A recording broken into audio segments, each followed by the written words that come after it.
BS3 Network.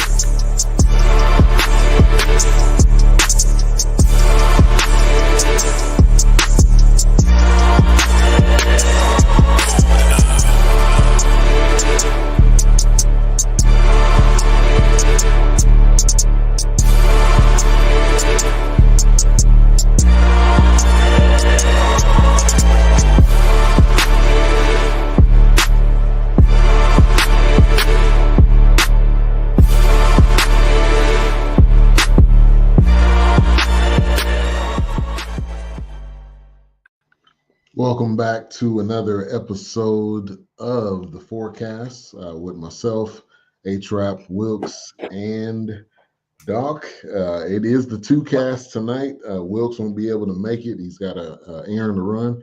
So it'll be me and A-Trap tonight as we review episode 2 of Evolution of the Black Quarterback.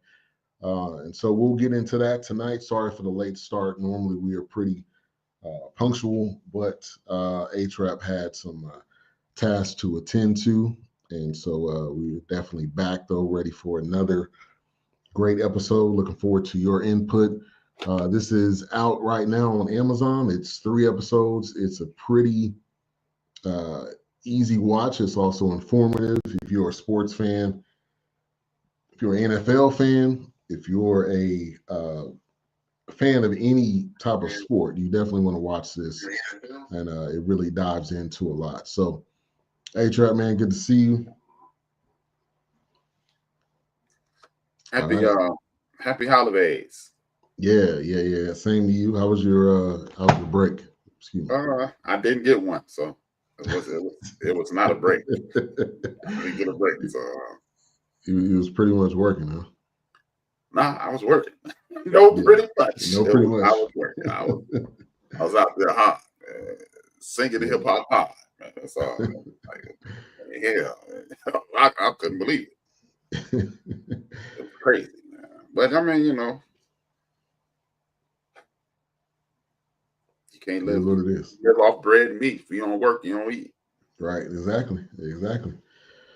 All right, so Evolution of the Black Quarterback, episode 2. In this episode, Michael Vick is the one hosting it, doing the interviews and visiting different quarterbacks. So this one, Vick explores Black quarterbacks, including Hall of Famers Warren Moon. He also talks to other quarterbacks that are not Black, Steve Young, Josh Allen, and also Charlie Ward, which is, doesn't get talked about enough. Charlie Ward being a two-sport athlete and picking the sport he didn't win the Heisman in and going to play basketball, to me was one hell of an athlete. So shout out to Charlie Ward and a lot of the interviews that was done in this one. So the first one kicks off with Warren Moon, which we kind of talked about him, a legend, in his own right. He was one of those that had to go either change position or he had to go to Canada. So he went the route of the CFL and was balling there. Now I don't remember that. That was a little bit before my time. But talk about Warren Moon, and also I didn't know he played at a JUCO and then went to Washington. So I learned quite a bit about Warren Moon throughout this documentary. Well, Warren Moon is a product of his environment. At the end of the day, the United States environment was fully charged racial. What we tend to forget is history. Just to put it simple, history. Yeah. We don't pay enough attention to history. Warren Moon, think about this. Warren Moon left college in 1978, 79, right? Mm-hmm. That's 10 years after Dr. King was murdered. Yeah. That's only 10 years. We always go, well, in the 80s, they were still tripping. Well, it's only 10 years after this whole movement to stop, won't y'all stop tripping movement. We call it, we affectionately call it the civil rights movement, but it's the y'all still tripping movement. Yeah. And so, whereas racial discrimination is the order of the day, if we stop allowing people to tell us that this discrimination thing, this hate thing, this denigration thing It's so long ago. It was the civil rights era. No, it was 2 years before you were born, Brian. Right. That's what it was. It was 2 years before you was born.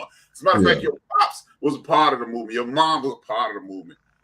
So it's not shocking that racial tensions are still extremely high because we're at the back door of this thing. And that's the part. Look, man, I know this has nothing to do with the documentary, but it has everything to do with the documentary. I recently started a ancestry.com account. Yeah. Came across, ready for this? My mother's dad's sister, my grand aunt or aunt of my grandfather, sister of my grandfather. Yeah. I remember my Aunt Hazel. My Aunt Hazel died around like 82, 83-ish. Now, remember, it was 1983, so this is right around the time you were born. I'm coming of age. I'm entering puberty. I'm entering 8th grade. She died around that time. I remember her husband. We used to call him Uncle Dry, like dry skin. Yeah. Because he was a smooth brother. Uncle Dry. Guess what I found out with Ancestry.com? Uncle Dry was an enslaved individual. So I've actually touched a formerly enslaved individual. I'm only 54 years old. So when we talk about it was so long ago, it wasn't so long ago. This is at our back door, and we need to stop saying that and stop acting as if, stop allowing people to dupe us into believing that this we need to get over it. No, we're talking about 3-4 generations, man. Right. It's not long ago. Right. So the fact that Warren Moon, back to the original point, the fact that Warren Moon was being discriminated against, come on, man. This is right around the time the dude sat on national television and literally said, Black people are not smart enough to be general managers and managers in Major League Baseball. So why wouldn't the NFL still be racist? The only reason the NFL isn't ridiculously racist right now is because there's so much money on the table. Right.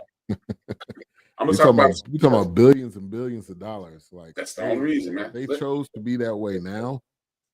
The NFL would be whack. No one would be watching the NFL. Yeah. Right, it will fold. So, come on, man.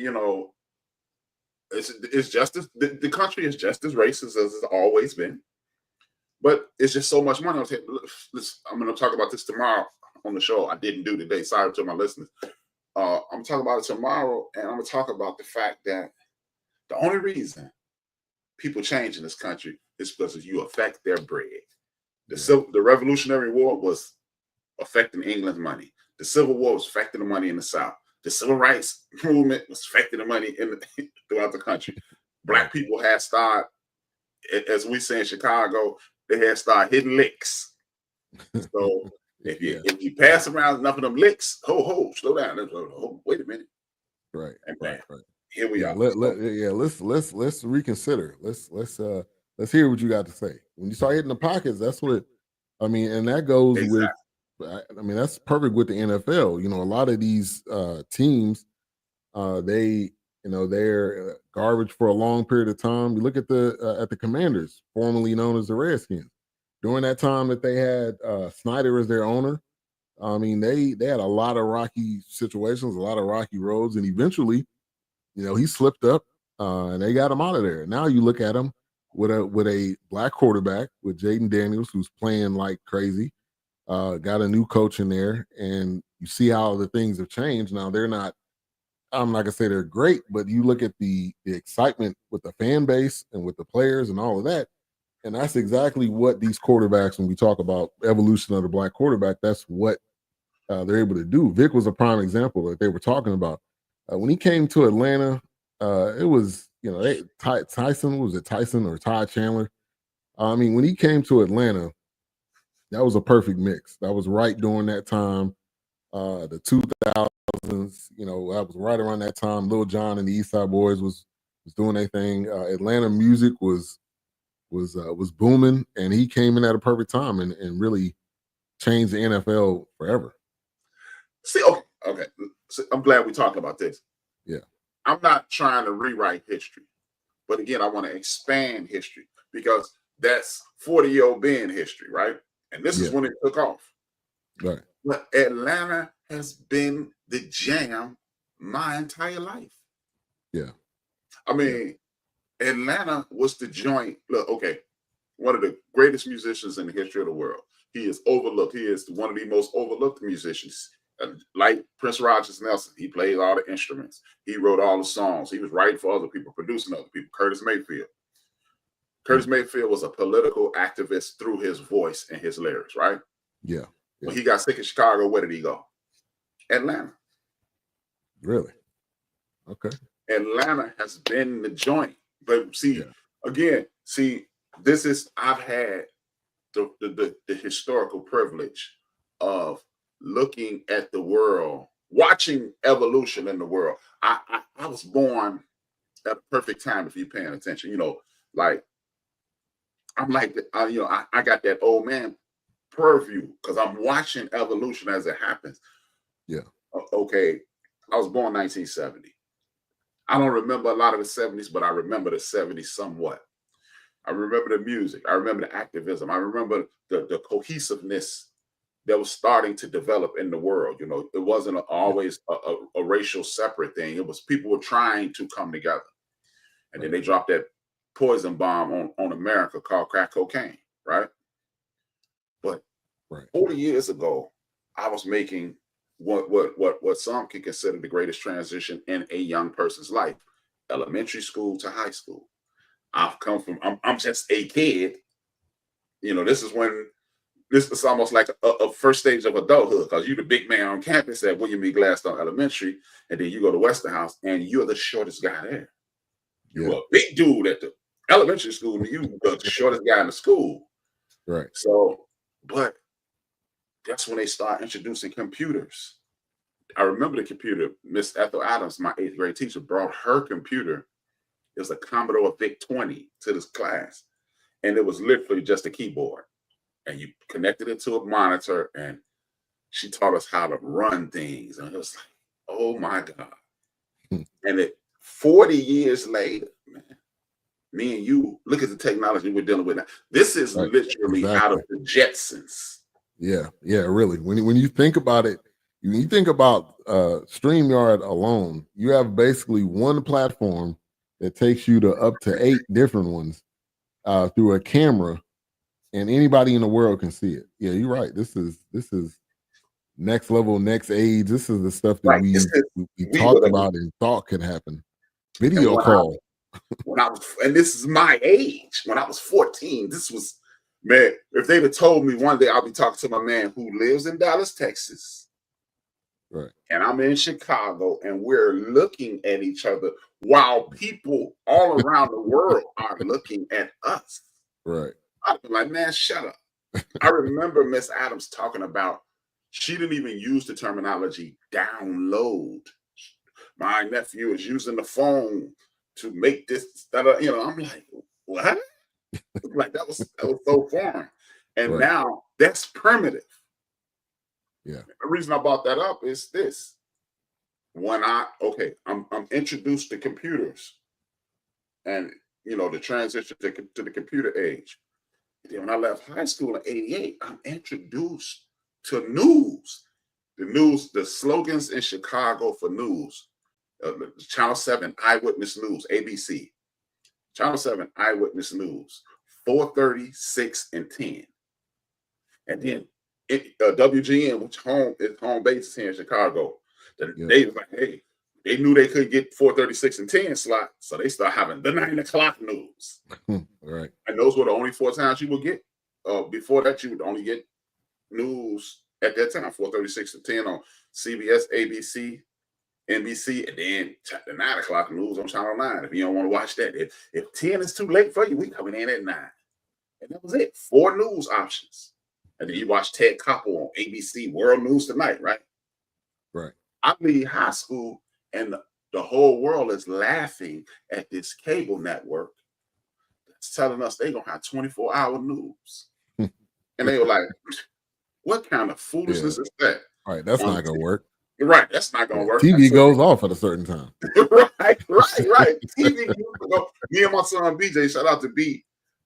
We were just I say, BJ, TV used to go off, man. He was like, what you mean? It's like, bruh, if you stayed up late enough, TV was not on. You had to turn on your radio. Right. And he was like, what do you mean? I was like, close your eyes.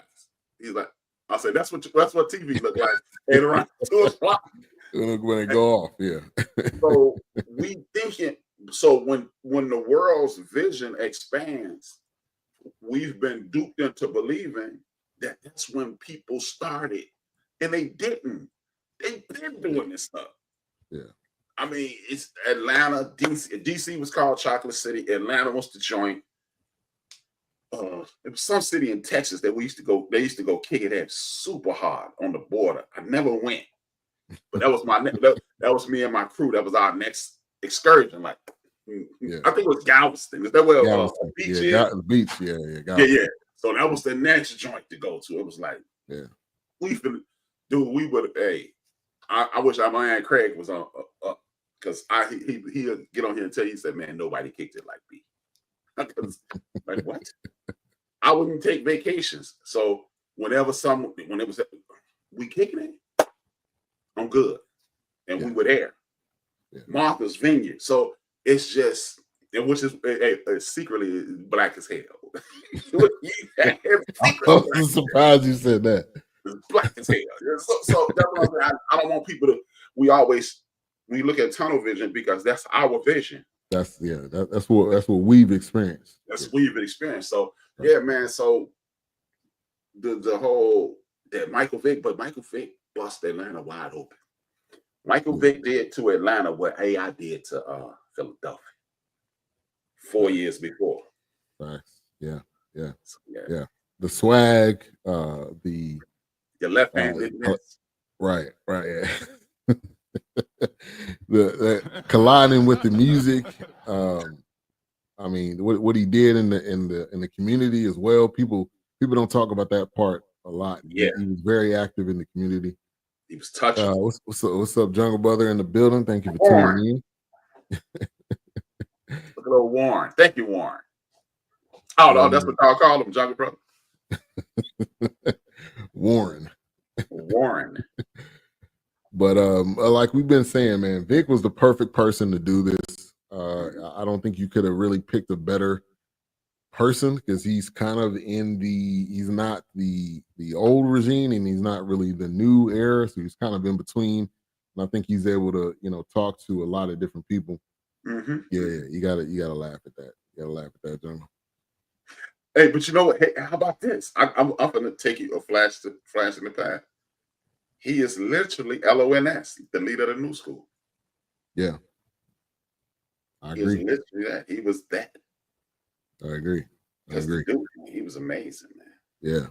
Yeah. So they did touch on Randall Cunningham, first black quarterback to start in the Pro Bowl, which I thought it would have been somebody before him, but scramble like Randall with his, man. How many lines did Jay-Z have? Man, I'm telling you, man, me and Jay-Z 9 months older than me. And when you are our age, Randall Cunningham was our Vick. Yeah, I agree with that. Lamar Jackson leads the league in passing. Shout out to him, man. Another one of those, again, as we talk about black quarterbacks, and I would love for them to sit down with him. I don't know if they do it in episode 3, but I feel like he would be great to sit down with because I would love to hear some of his influences, which I think he's mentioned Vick, I believe, but love to hear some of his influences. But yeah, he's one hell of a quarterback, and he was one of those again. And so this is as we talk about how not far removed these things are. Bill Polian was told him or told ESPN, and no, you should switch positions. So even this is not far removed. We're still seeing this to this day. This is not like this is so long ago that these guys aren't being convinced or telling them to switch positions, which they're athletic, they can do it, but that's not the position they want to play. And that's the route that Warren Moon chose. Like, okay, you telling me I can play in the NFL, but I got to switch positions, and that's not what I want to do. And so he ended up going to Canada, won 5 championships in the CFL, so was balling. And then all the people started calling, and people were vying for his talents and wanting to sign him, and he ended up going to the Houston Oilers. So he got that opportunity. And obviously, he probably would have wanted it sooner, but it's nothing better than the time and the present. So, question for you on that, and I would like to hear Warren's opinion as well, or see his opinion. Would you have taken the money? Would you have come to the NFL?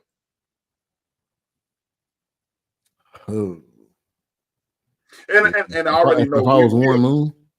We looking at tremendous hindsight, and I already have a bias, and I explain it to you once you tell me. Yeah. If you saying if I was Warren Moon. If you were Warren Moon, would you have said, "Okay, I'll come check it out," or would you have said, "Screw y'all, man"? I can be stubborn sometimes, so I probably would have went to CFL because that's the position I want to play. No. You misunderstand my question. Would you have gone to the CFL, won 5 championships, and then when the NFL said, "Yo," yeah, I would have because it's Canada. I mean, I think I would have, wanted to come back to whatever city end up signing me, and because also you got to think your family is your family. I don't even know if CFL was on TV then. If it was probably on TV in Canada. Yeah. So you got to think you want your family to be able to come see you. You want your, want your boys to come see you. So yeah, I would have. Okay. Yeah, I would have came. I would have went along with your initial response. No. The reason I would have said no is because I am looking at this in history. I'm looking at this, and history showed me my favorite running back in the history of the league, Marcus Allen. His brother, Damian Allen, is second to Warren Moon in championships in the CFL. And when he went up there, because they ignored him, he said, "No, I'm cool." And it's easy for me to say it now, but I would have done it that way as well, simply because how am I good enough now? I got better due to experience, but my arm didn't get stronger. I didn't get more accurate. I didn't get smarter. I got smarter in the game because, repetition will enhance your abilities. But I wouldn't have come back. And I'm looking at Damian Allen saying, "Yeah, see, I would have did that." And I'm saying that up front. I have a bias. Yeah.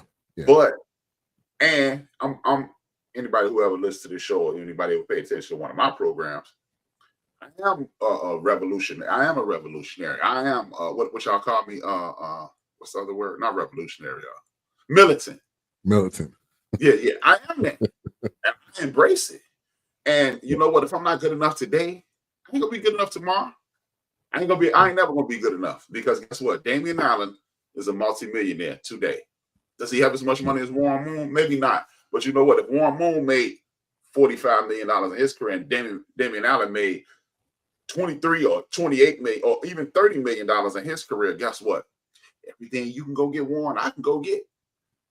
Yeah. It ain't a whole lot you can do that I can't do. And guess what? I can go to the grocery store. Don't nobody know me. My wife, she knows who I am. My children know I'm the man. In San Diego, because I think he moved back to San Diego. He just retired like 4 or 5 years ago. Yeah, 2007. So he played from 1985 to 2007. 4 championships. 4 championships. Wow. Yeah. And look at all that hardware he got. MVPs, Pro Bowls. So I think that's the problem. And I say that about basketball a lot as well. I personally believe I should have been a coach, because I enjoy the game that much. But I personally believe we need to start preparing our young people and saying, "Hey, do you want to be a professional athlete, or do you want to be an NFL and NBA?" Yeah. And I think Yeah, I think the NBA is a little different, or basketball is a little different because it is a true international sport. So you could play, hell, you could play in uh, Saudi Arabia, you could play in Italy. I mean, there's so many leagues and there's so many tiers of leagues that you could really make a great career. You don't have to step foot in the NBA. Mm-hmm. But I think it's the allure of the big sport. It's the of the big three. I think that people that's their ultimate dream. But you could do well, not even stepping foot in the NBA or the NFL or MLB. I mean, but I think yeah. I don't know what the salaries look like in the CFL, but if put like this, I'm the man at pick a school, Notre Dame, but I know I'm not, or I think I'm the man, but when I get to the league, I'm not there. Yeah. If CFL calling me, I'm going up there and killing. And then Ocho Cinco, Chad Johnson, he said when he got to the CFL, he thought it was going down. He was like, I'm finna run these clowns. And he got up there. He said, man, them clowns up there balling. Yeah. He said he was asking himself, why are you not up there? Which, again, leads me to the question, just like Warren Moon, I'm not coming back. Because, again, with the show, and that's rebellious H-Rap, that's renegade H-Rap, that's militant H-Rap, whatever honorific you want to put on me, because I'm using those as honorifics, just like doctor. But whatever honorific you put on me, that's where I'm going. Yeah. Because just imagine, Ben, you was at Morehouse. You was at the house. So if you are the best D tackle at Morehouse, but because you're 6'1", 280, you are literally a mirror of my man Aaron Donald. They overlook you and you come from Morehouse. But what happens if you go up there, up top, and kill it? Yeah. You the man. Right. Let me get to some comments here. Wanga, thank you for tuning in. Wellness with Wanga. Check out his channel. While you are going through the comments. Also, we got Cam Ward and Shador Sanders dominating all the college football awards this year. Yeah, Shador is going to be top 10, maybe even be top 5. He won. He won it. He already got the United Award. He already got the JU. Yeah, what's up, CJ? Thank you for tuning in. He said, what that nigga say on that song, For the Love of Money? Yeah. People will do anything. Man, I wish I would have been focused enough to be there. I took my behind up north. Think about this, man. Larry Zonka went north. Yeah, CJ. Yeah, Morehouse. And A-Trap was at Morris Brown. Right down the road. So, yeah, man. HBCU. The Wolverines. Yeah. One of the few HBCUs named Dr.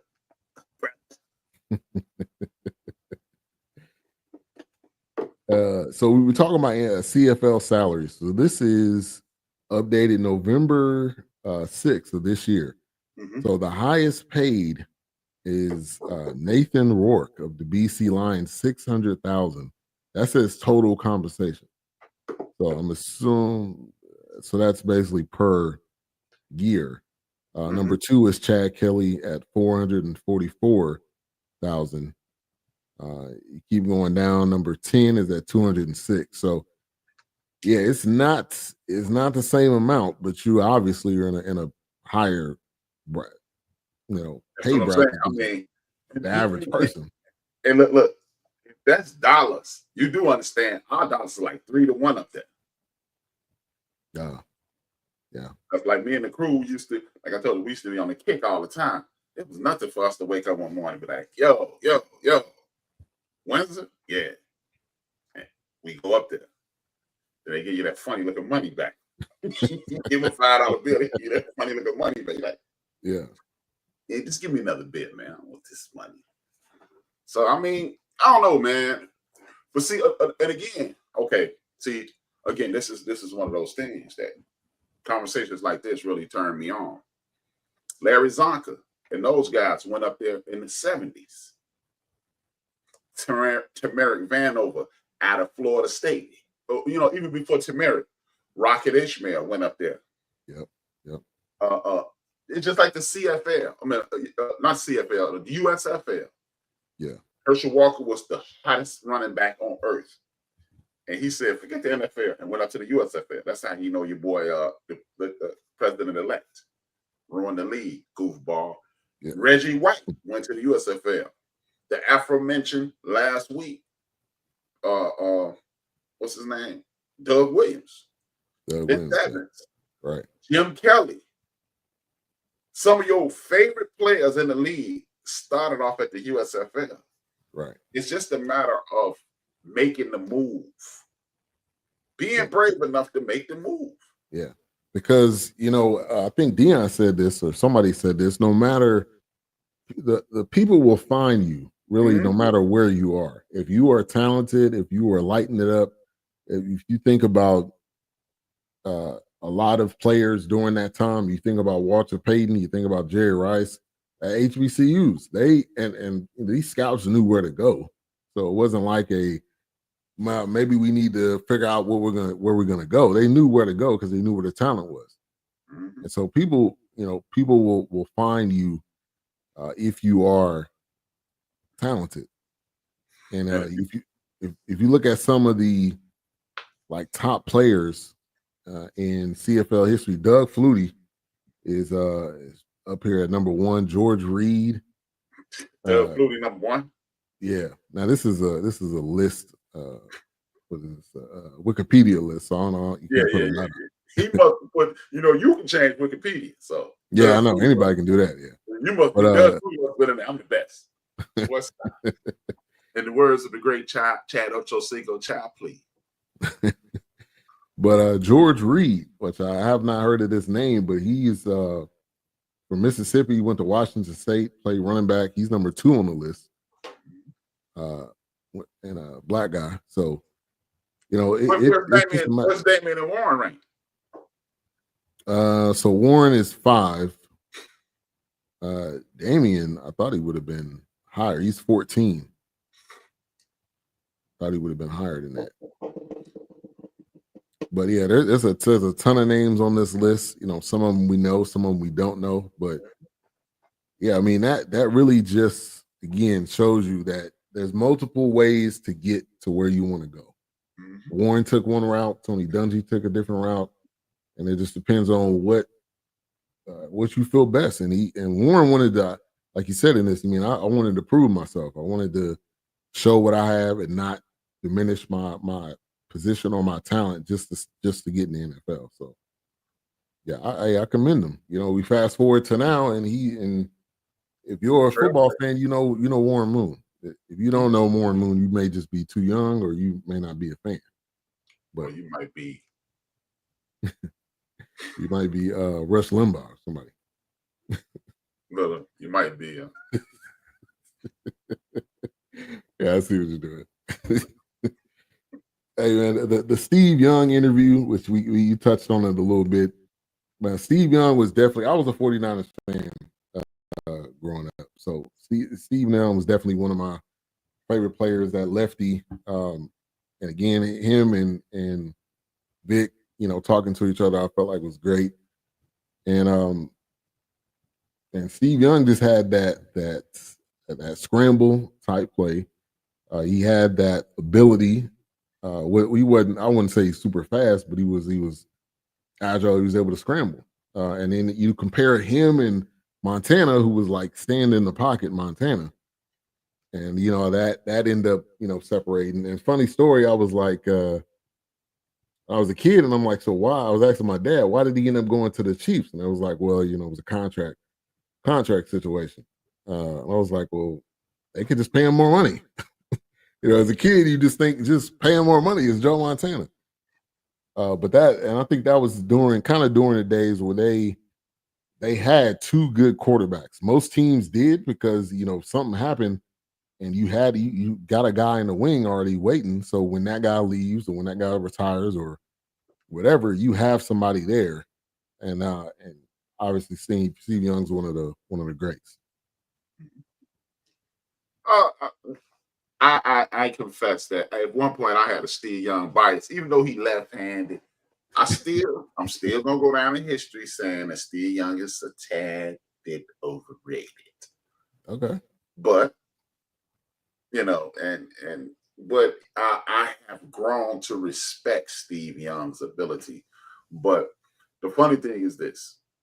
The reason I was kind of funny style with Steve Young is the same reason they tripping. I was pissed off at Steve Young because of the way the media portrays other people. It's amazing how Lamar Jackson just can't win the big one, but Peyton Manning is the greatest quarterback ever. Right. He top 3, but this dude 500. How does he get there? You know what I mean? Right. So so I held that against Steve. So I need to stop doing that because at one point, what he is trash. I don't care what nobody says. Brett Favre's trash. That's it. Probably he's like what top 5 in picks and touchdowns all time. Top 2 in picks, or he might be number 1. He might be number 1. So, and they always say, "Oh, he's a gunslinger." Yeah, he's a the gunslinger. Dude was inconsistent. That's what. Jameis Winston is an F up. Right. Hey, who will be a pastor one day? Jameis Winston will be a pastor, or a motivational speaker, one or the other, man. Because that dude can motivate. Man. He my guy. I am the biggest Jameis Winston fan. J-Bo, my man. But and then J-Bo trying to get that next contract. I'm rocking with him. He working it, man. He working his numbers. He working it. I love J-Bo, but I'm watching him on TV like, come on, man. You like you like the worst imitation of Prime ever. Yeah, man. He a talker. Like, if you put a microphone in front of him, he gonna say something. If he mic'd up that week, they're about to be playing that back on NFL films, on NFL Network every week. But he takes the best of his opportunities. I'll tell you that. When he gets a shot, if he's smart, he'll pack up his bags and move to Kansas City. It ain't nobody working quarterbacks better than that guy. Exactly. I agree with that. And you may get a ring. Now, I don't even know who's the backup in Kansas City right now. If you want to be. I was about to say the dude not sniffing the field unless it's a blowout. Yeah. No, it was Chad Henne for a minute. Chad Henne probably got. I think it's what's the dude's name? Used to play for the formerly known as the Scans. Heineke or Heineken. Yeah, Heineke. Maybe. Let me see. Being a Raider fan, I can't. It's Carson Wentz. Yeah, I didn't even know that. I thought this dude wasn't even in the league anymore. Carson Wentz is a stain too. He's a stain. Yeah, I said it. He's a stain. Yeah. He man. The way that went down in Philly, and Foles ended up winning that Super Bowl. And see, man, that's what I'm saying, man. Nah, let's not go back to the good quarterbacks, man. Yeah. Steve Young, Michael Vick was a wonderful situation. Yeah. And it's good to see. You know what? These things. This is why I believe documentaries like this is why I believe ESPN, Fox, and all these major networks are pissed because, see, Michael Vick can tell you how to be a quarterback. Steve Young can tell you how to be a scrambling quarterback. Even though whack-ass Bob Avellini here in Chicago can tell you about how to be a scrambling quarterback. No matter how intelligent Stephen A. Smith is, allegedly, try to be nice. He can't relate. Right. They cannot relate.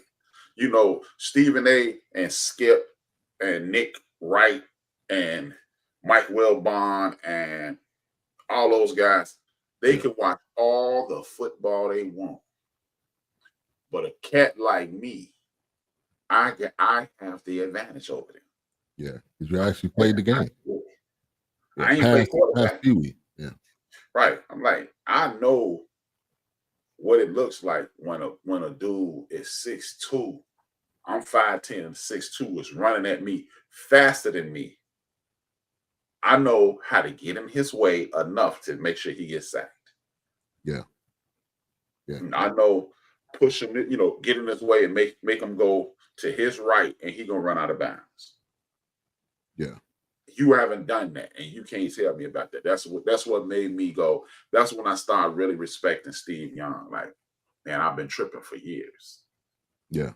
Another one of those is Colin Cowherd. I mean, I always got some hot takes, but never played. Based on what? Right. Just based on making headlines, really. Right. What it comes down to. And that's why I really enjoyed this, man. And they say it's season 1, so I'm hoping it's going to be a season. We got to. I think one of the best parts of this episode was that them talking about the 90s era of black quarterbacks, NCAA. When you got Charlie Ward, Cordell Stewart, Tommy Frazier. I mean, you name it, we was on there. If it was a primetime game, it was going to be a black quarterback that was going to be on there. And that 90s era was crazy. And I think that like one of the writers was saying that really kind of made it normal. They made it like it wasn't abnormal, or it wasn't an anomaly to see a black quarterback on the national stage on a big team. And yeah, we were everywhere. And I think obviously those players are going to end up going to the NFL. So it was really just a matter of time for them to jump from college to the NFL. Yeah, I mean, and the thing is, man, again, this is one of those things where exposure gets you everything. Right. Because they talked about the 90s, but they don't even bring up Jerry Rice's quarterback. They don't bring up this dude back at West Virginia named Major Harris. They don't bring up this cat at Notre Dame named Tony Rice. Tony Rice. Yeah, they mentioned him briefly. Yeah. But look, the greatest quarterback in the 80s, in my opinion, I'm biased, came out of Oklahoma. His name's Leo White. That man ran an option. He was Vick before Vick. No, I'm serious, man. Hey, while I'm talking, look him up at Oklahoma. You said Leo Rice? Jaleel Rice. Jaleel Rice. Okay. Right. Hold on. Okay. Just look up Oklahoma 1985 quarterback, and you will see something. You'll be like, wait a minute, man. And that's the thing that be tripping me out. Like, when you are old enough, like I said, I think I got the perfect seat for this, man, because I'm old enough to be an old man, and I'm young enough to have missed a ton. Jameel Holloway. That was his name. Yeah. I'm right, son. Jameel Holloway. Yeah, I've heard people talking about him on radio here, but I don't know if I've ever seen. Let me pull it up right now. Man, Holloway was that guy. That guy. He's that guy. Hey, man, the man had the holes. He had the wheels. It was insane. The 86 Oklahoma Sooners, man, that dude was insane. And just Jaleel Holloway, that was his name. Yeah. Let me pull it up real quick. I'm not gonna play any audio, so it doesn't. Yeah, don't play no audio. Yeah, he's that guy. And it was Don McPherson out of Syracuse. Yeah. It was a bunch of Chris Lee at Florida. Oh yeah. Man, this dude was amazing, man. And he got in trouble. He was handing out that powder, baby. and with the huge shoulder pads too. Yeah. Look at that. Gone. And running people over too. Him and Bosworth. Him and Bonds, yeah, they won the national championship. Look at that! Look at that holes on that boy. Yeah, man, he had to chase. Yeah, that wide receiver had to chase that one down too. Look, correction. That's Keith Jackson, tight end. Oh, Keith Jackson with Philadelphia. Look at that threading of the needle. Get up off. And you see, that's the U he's shaking up like that. Yeah, they falling all over each other. Yeah, man. Jaleel Holloway, man. I'll call him Rice. Right. Jaleel Holloway. The man, but he ended up getting in trouble selling that powder. That man was on campus with a Corvette, man. He was on campus with a Corvette, man. And the man was the joint, man. But so that's what I'm saying. I'm old enough to remember a lot, and I'm young enough to miss the lot. And it's just that's what I'm saying, man. You know, Donald Trump ironically cheated us out of some great football. Yeah. So what happened? What happened with the USFL? Donald Trump, the USFL was on the come up, man. They were like the AFL. Or if you're not old enough, but and me either, for that matter. In '68, well, in the '60s, it was a league came along called the AFL, American Football League, and they got Joe Namath and a bunch of other people to come, right? Right. The USFL realized that the NFL, the dudes who ran the USFL, they realized that NFL were the big dogs. We're not going to knock them off. So what they did was, right after Super Bowl Sunday, the USFL started. Yeah. And fools were tuning in, man. Because, I mean, you had people like Reggie White, Jim Kelly, Charles Mann, Calvin Bryant, Steve Young, Doug Steve Young was in the USFL? He used to play for the LA Express. Wow. And, man, it was good football, man. Don't get me wrong. It wasn't no crap. And they weren't trying to compete. They weren't trying to compete after the NFL. Yeah. It was like, look, y'all got it. Y'all got the fall. We got the spring. Right. And they were on the come up. And then Donald Trump purchased, because this is the time when Donald Trump was the new mogul. You know, blah, blah, blah, blah. He was Tesla buddy of his time. You know, he was coming up like on what or Bezos. He was the Bezos of his day. Yeah. And Trump bought the New Jersey Generals, signed Herschel Walker to this insane contract. Mistake number one, he heard it, the dudes who were on the league, and said, we can go to Sunday. We can go to Sunday in the fall. And it lasted one weekend. They was like, get your you done lost your ever-loving Bunny Rabbit force creature mind. Yeah. Nah. And it went down. I mean, dude, he cheated us because that was some damn good football, man. Yeah.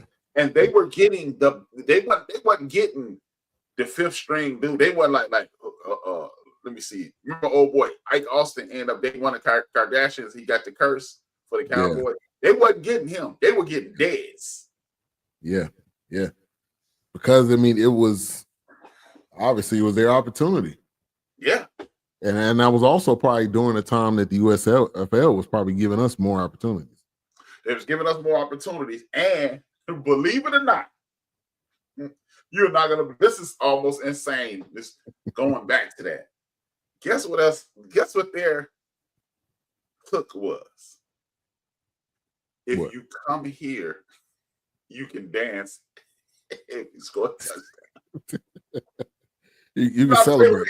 They were making a big deal about that. Like, man, you dancing? And they was like, you can dance. And fools went there and was killing it, man. That's some good football, man. And Donald Trump cheated us, man. Could you imagine the NFL B starting up right after the NFL A go off? Right. And a lot of organizations have tried it. The XFL is the new kind of era of that. Now I don't know how. I'm not watching it, so I'm sure people are watching it. It's solid football. Obviously, I like football. Yeah. I like football. So yeah, but they've been trying ever since. They've been trying ever since to just get people to watch. But I mean, there's been a ton of players that they mentioned in here. Doug Williams was there. and Jim just Kelly, Steve Young. Yeah. You had a lot of guys that went there, and it was. Don't get me wrong, man. I'm not gonna pretend that it was better football. It wasn't, but it wasn't junior league football. No disrespect to HBCUs. It wasn't Ohio State, Michigan versus a Howard Morehouse. It wasn't that. Right. It was more Ohio State, Michigan versus ASU, Arizona. Yeah. It wasn't Texas. You know what? Versus it was more like Texas, Oklahoma versus LSU, Alabama. Yeah. It was the high level football. Yeah. And I wonder too, how many was it still 53-man rosters in the NFL? Because I wonder more people on the roster back then. They every time they gave up rights, the roster size got short. There used to be like 65 people on the football team. So and then the CBA probably negotiated. It was like, okay, we have to keep it. We got 65 men. At the end of the day, that fake salary cap and that fake all that nonsense. If it's 63 people, we got to pay 63 people. Let's take it down to 51.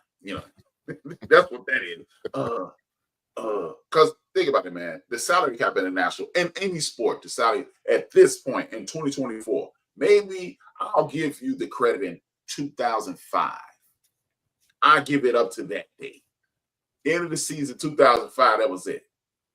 Yeah. But at this date and time, a salary cap is a slap in the face of anybody who has minimal intelligence. The reason I say this is this. I found out like 3 to 5 years ago, the National Football League, Yahoo, FanDuel, Yahoo, what is it? Not even those yet. No. Just I'm trying to think of a media outlet. Yahoo, Gmail, Bleacher Report, and all these media outlets that have ESPN.com, FoxNews.com. They use the NFL stats. They pay them for that, for the fantasy football leagues. Yeah, I'm sure. Yeah. They pay them. They pay the NFL to use their stats. Then you got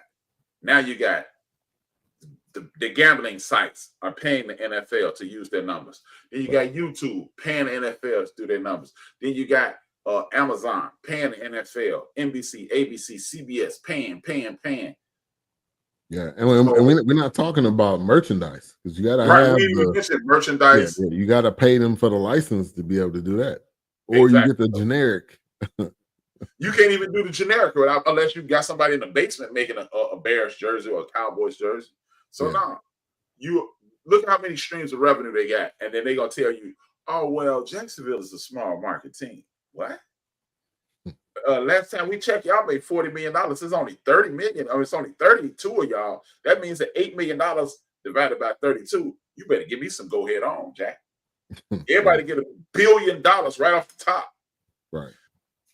And that was a few years ago that y'all made $35-40 million. What y'all making now? Right. Y'all ain't flying those guys overseas every year because it look cool. Because we want England. No, you want England to gamble.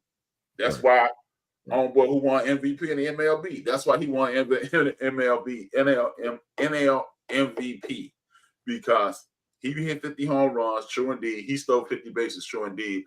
But we want those people in Japan to bet on baseball. Right. That's why we want their viewership and their money. Their money first. Yeah. Joker's winning MVPs. Giannis Antetokounmpo's winning MVPs because y'all want those euro dollar flooding into the league. So don't miss me with this small market team. Yeah, it's only 19,000 people. It's only 80,000 people, only 75,000 people that can come to this game. Right. But how many people betting on it? Right. And that's the next stage. Well, not even the next stage. It's the now stage. It's the now. Then it's really about to start getting legalized in more states. Like Texas should have already been, and that's kind of what Mark Cuban sold. Have you heard about all that? Mark Cuban sold to the Las Vegas kind of high rollers, if you Yeah. will, and they're about to make it legal. So yeah. So and then at the end of all these commercials, they're like, call 1-800-GAMBLER if you have problems. So, if you messed as up, the fine print. So you just relieved yourself from all liability. So, Right. no, man. So again, man, the National Football League has been printing money since '68, since the merger, and now they got it on high.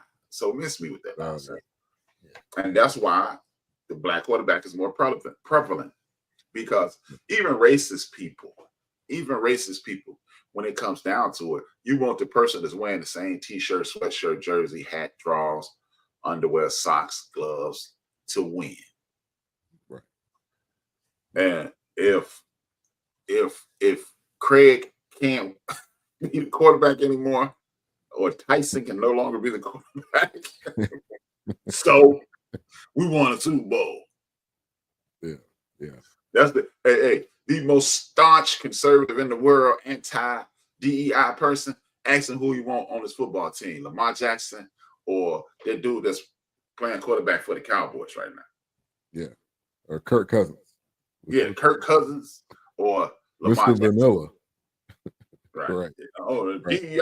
Well, I know. Okay, let's not DEI the football leagues no more.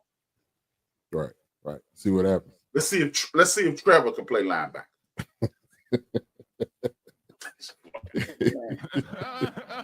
Trevor Long or somebody. Right. So they ended this episode with two interviews. One with Donovan McNabb, the other one with Deion. Obviously, Deion Sanders. He had to be in here somewhere. He played quarterback. What he said in high school, which I didn't know that. End up later on playing corner, and you know Deion. But is Donovan McNabb a Hall of Famer in your book? Of course he is, man. Yeah, of course he is. And that's not my Chicago bias, even though it is woven into it. But of course he is. Donovan McNabb. Okay, let's just look at his resume. Donovan McNabb, when he left Philadelphia, he had the greatest interception to touchdown ratio in the history of the league. That means I threw way more touchdowns than interceptions. Right. Which is the marker. Which is the marker.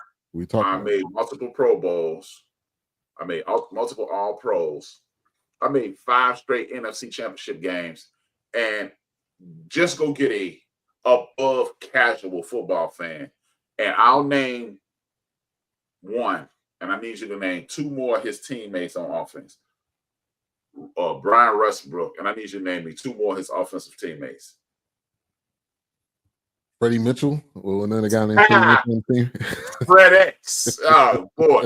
See, but you're an above average fan, just an average, you're an elite level fan. I don't even know how I know that name. I don't even know how it came to mind. I name a few. James Thrash. Yeah. Anybody in the audience know him? I mean, my cousin Christian used to call him James Trash. And I'm not gonna call them fools.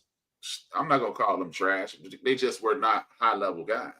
Yeah, and it's just T.O. was probably the biggest name he had, and that was for what, a year, 2 years. He was the biggest name, Yeah, and and everybody like I love it when people who are not big time McFly fans, they go, "Well, he choked in the Super Bowl. So did Dan Marino." Yeah, his playoff record is better than Dan Marino's. And then they go, "Are you trying to say he's better than Dan Marino?" No, I'm making a case for him to be in the Hall of Fame. Yeah, because if you look at passing yard stats, which this is kind of one of those markers, he's ahead of Jim Kelly. Jim Kelly's a Hall of Famer. He's ahead of Steve Young. He's ahead of Troy Aikman. He's ahead of Kurt Warner. I mean, so ahead of Terry Bradshaw. I mean, so for that alone. And the amount of championship games that they went to, no, they didn't win the big one, but there's plenty of players in the Hall of Fame that have not won the Super Bowl. And how about this? Let's start at the bottom of the list. What's the first person you named on that list? He was head of Jim Kelly. Jim Kelly played with Hall of Famer Andre Reed. Played with Hall of Famer James Lofton. Played with Hall of Famer Thurman Thomas. Thurman Thomas. Go to the next one. Next one, Steve Young. Steve Young played with should be Hall of Famer Ricky Waters. Played with Roger Craig. Played with Tom Rathman. Played with Jerry Rice. Played with all-pro wide receiver John Taylor and the dude who they're saying arguably the greatest football player ever, Jerry Rice. Go to the next one. Troy Aikman. Played with Hall of Famer Michael Irvin. Played with Hall of Famer all-time leading rusher Emmitt Smith. Had one of the best offensive lines in the history of the league. And I'm a Troy fan. I'm Troy, my guy. Okay, go to the next one. Kurt Warner. Should be Hall of Famer or soon to be Hall of Famer, Torrey Big Game Holt. Yeah. Hall of Famer Isaac Bruce. Hall of Famer Marshall Faulk. Yeah. All Pro Isaiah Akeem and others that we, played and took the Super Bowl, took the to the Super Bowl. Cardinals to the Super Bowl. And I think Kurt Warner is rightfully in the Hall of Fame. Give me the next one. So next one, you get into some of the older players. Terry Bradshaw, Ken Stabler. Okay, look, Terry Bradshaw played with Hall of Famer. When he retired, number 3 all-time in rushing, Franco Harris, rest in peace. Lance Swan, Hall of Famer. John Stallworth, Hall of Fame. HBCU, John Stallworth. Yeah, right. Got to throw that in. Yeah. So, and Snake Stabler, Hall of Famer, Clifford Branch. So, and Fred Biletnikoff, Hall of Fame. So, and Ghost with the Post. I can't think of his name, but that's what they used to call it, Ghost to the Post. Yeah. So, now, name the All-Pro. Forget Hall of Fame. Name the All-Pros that McMahon played with. Exactly. Yeah. It'd be hard to name. See, Zach said, do you know? I think he's joking. I'm sure. My Uncle Stan. My Uncle Stan said in his new album. In New Auburn. Oh, I'm assuming he's saying Cam. I don't think Cam. If you talk about Cam, I don't think Cam choked in. Cam, I wouldn't call Cam a Hall of Famer. I think he should get honorable mention for the Hall of Fame. But again, what happened to him was Von Miller. That's what happened. Yeah, Von Miller and the cat came from Dallas, Ward. Yeah, it was no stopping Von Miller that day. And again, even if you could have slowed down Von Miller, okay, who was Cam thrown to? So was Steve Smith on that team? He was gone. No Steve Smith. No. You had my man from Ohio State, super fast. Ted Ginn. Ted Ginn Jr. Yeah, he was more of a, I don't know, he was more of a kick returner. I don't know if he really played him that much at wide receiver. Yeah, but he was just the kind of guy who would blow the top off the defense. But Ted Ginn, he dropped him. So, it's easy to say things like that, but we have to look at things in their totality. I think when you're a Hall of Famer, you have an impact on the game. What do you impact the game with? Yeah. And making 5 NFC Championship games in a row with Fred X, James Thrash, what's my man, Deuce Staley, Brian Westbrook. Good players, man. They in the league. They played more than 5 years in the league, each one of them. But when I'm going up against the Tampa Bay Buccaneers defense, I'm going up against the greatest show on turf. Yeah. You want me to win? Yeah. The teams that they had to go through. Yeah, the teams had to go through. Even when they lost to the Carolina Panthers, you had Musa Muhammad, you had Steve Smith. Come on, man. And you had a killer defense up against that. So it's a lot of guys, but it's just it's a numbers game, and it's a joke, man. I mean, the fact that a lot of it is with the writers, who did they like, who was nice to them. Man. Like we gotta diversify that. We want to diversify something. Diversify this Hall of Fame voting in all sports. You need to have some players involved. You have some coaches involved, have some GMs involved. You can't just have writers. I still You don't know get what? I that. would even keep it away from GMs because they have their own personal biases because they True. have situations to whereas players wouldn't sign with them because they were jerks. And I don't like if you put it in the hands, you need to get some quality people in the Hall of Fame conversation, like you said, diversified, because you got people still acting funny with Prime because he's not prim and proper. I'm not you. Right. I'm not you. But you know who I am, and you know that I made a major contribution to the Exactly. game, changed the game. Like they who was really was the NFL really talking about corners before him? Was That's corner not really like a prime time position before him? only reason it was for me is because for whatever reason, I liked Mel Blount when I was a kid. I don't know why I like 47. He was just the coolest looking dude on the field to me.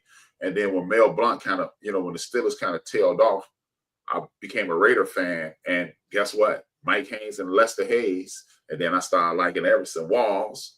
Then I started liking Frank Minifield. And so I'm admittedly weird.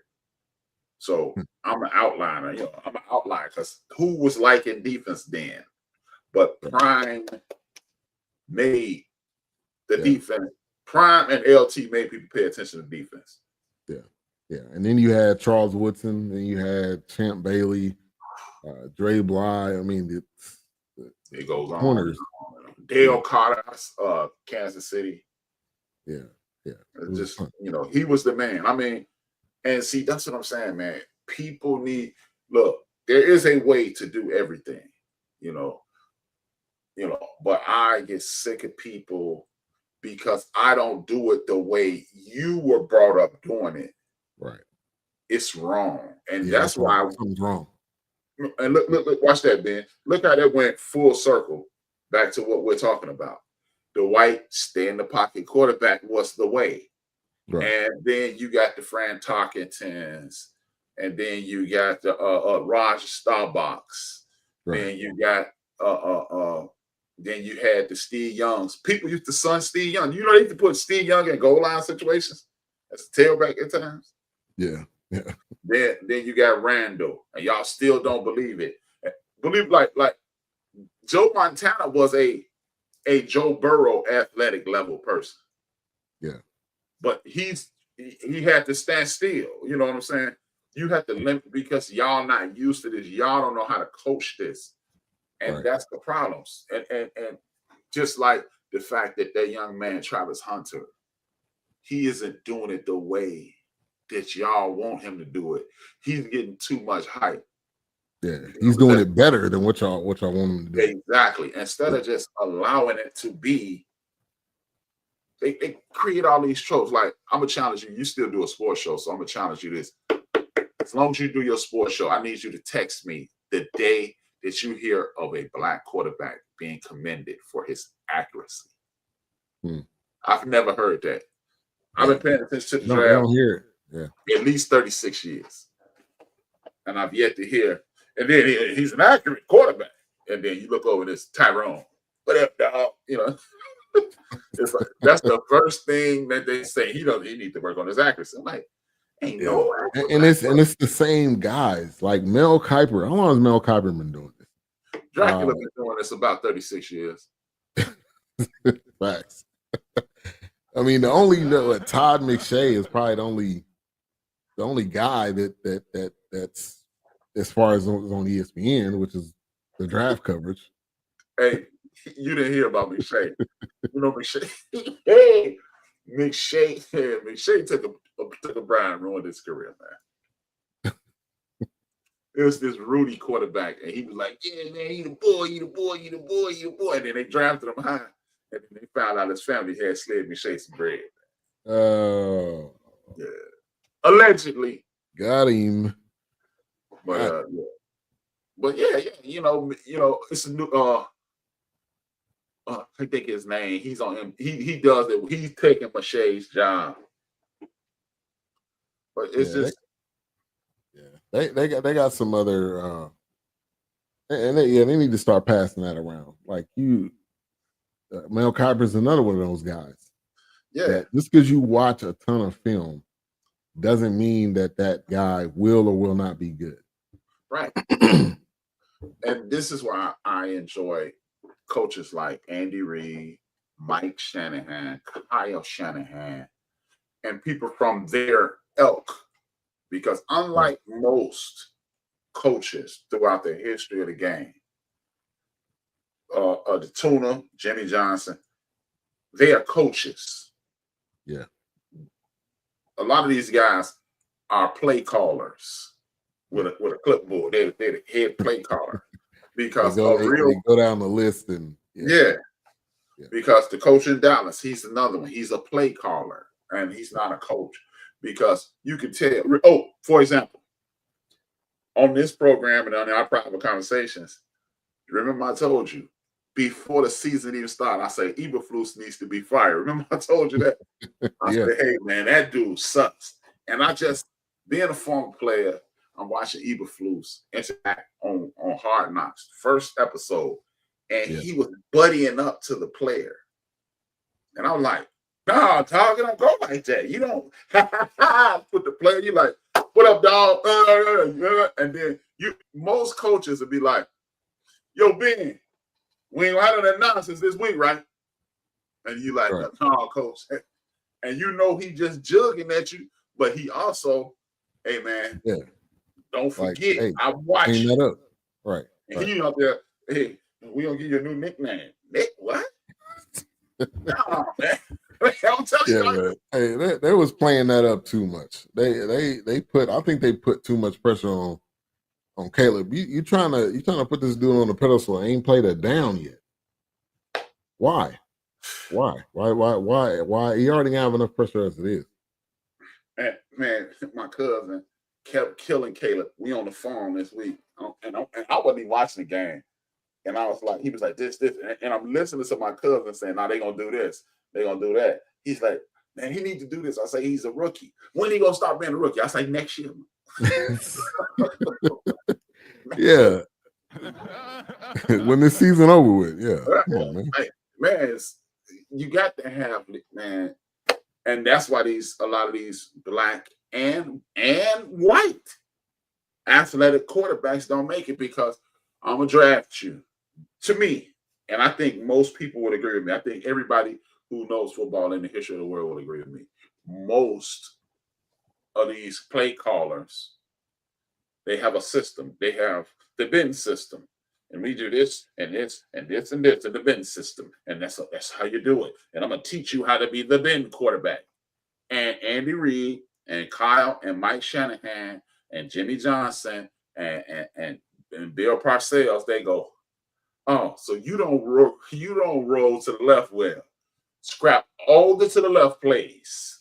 Right. We won't be doing no to the left plays. We're going to make it what works best for you. Because we need to win. And that's the difference in coaching and calling plays. Because if a prime example, Mahomes was not projected to go high. He was obviously slinging the ball around at Texas Tech because that's what they did under that coach name passed away. Kingsbury. But I mean, Kingsbury is the offensive coordinator for Jaden Daniels. Right, exactly. Which that's his role, man. Being a head coach, it's not you, bro. But he probably gonna get another shot this year. Anyway, partnering up with Andy Reid, which his list of quarterbacks is amazing. But that was the best partnership he could have had because Andy Reid is I'm gonna work with what works best for you. I'm not gonna try to make you be something. And obviously now we see the success, and the rest is history. I'm telling you, man, and that's why Lamar isn't as good as he. You know who would be great for Lamar Jackson, in my personal opinion? B.A.,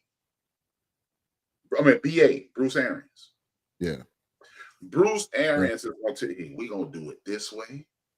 And, because, hey, if you ain't chucking, you ain't trying. That's his motto.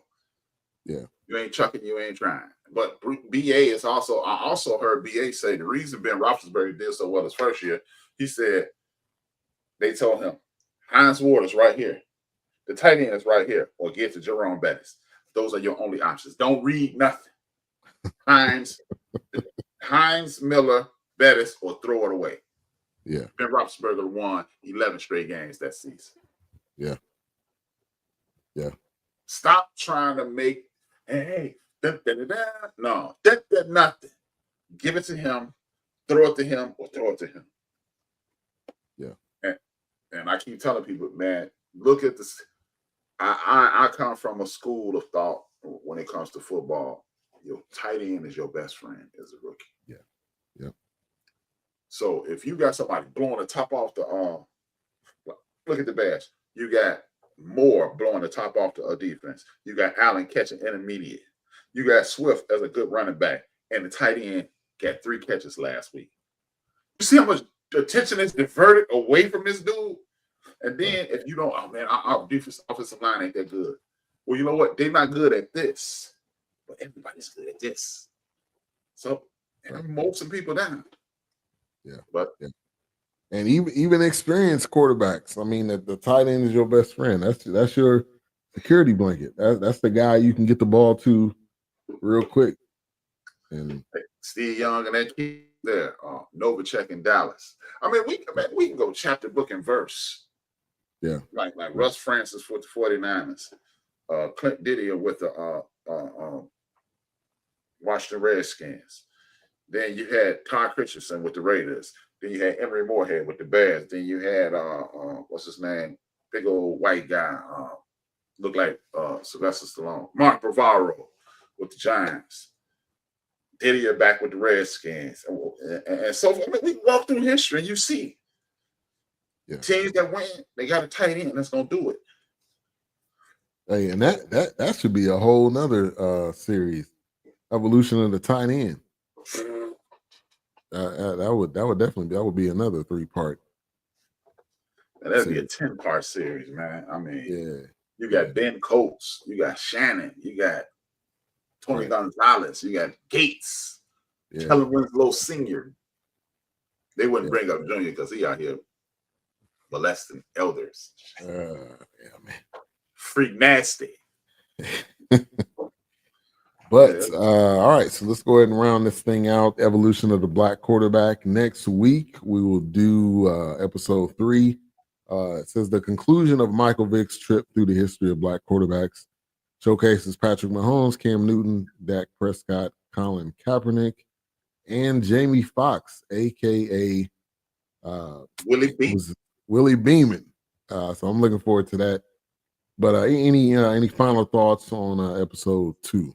Episode 2 is another example of great reporting, great storytelling, and being able to tell a story from your point of view, not from a expert's point of view. And whoever put this together, Michael Vick and whoever put this together, thank you. It was awesome watching. I look forward to you enjoying episode 3 because I seen it. Yeah. But I definitely like the college quarterback aspect of the 90s, that was kind of my era of watching college football.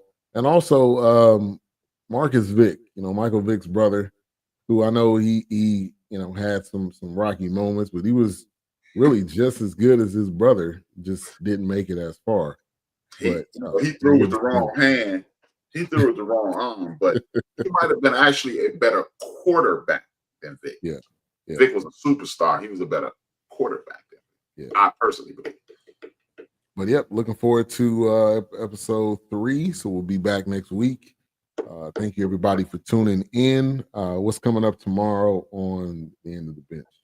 Well, End of the Bench has been what I'm doing is I'm setting up situations too. I'm moving away from full length End of the Bench shows.